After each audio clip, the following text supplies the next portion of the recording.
കേരളത്തിൽ ഗുണനിലവാരമില്ലാത്ത മരുന്നുകൾ വിതരണം ചെയ്യുന്നുവെന്ന് ദേശീയ ഡ്രഗ്സ് സ്റ്റാൻഡേർഡ് കൺട്രോൾ ഓർഗനൈസേഷൻ കണ്ടെത്തിയിട്ടും പരിശോധനകൾ കർശനമാക്കാതെ ആരോഗ്യവകുപ്പ്. ഗുണനിലവാരമില്ലാത്തതായി കണ്ടെത്തിയ 56 ബാച്ചുകളിൽ 21 ബാച്ചുകൾ കേരളത്തിൽ നിന്നായിരുന്നു.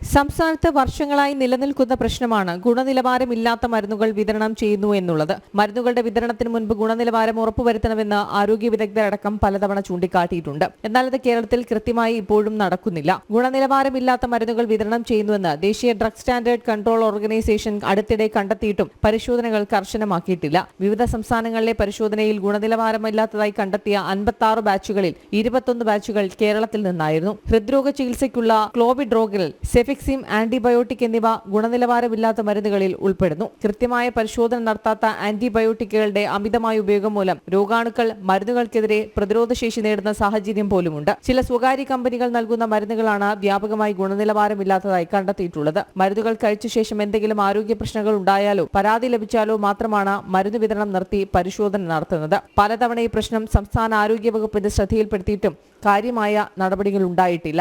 ജനം, തിരുവനന്തപുരം.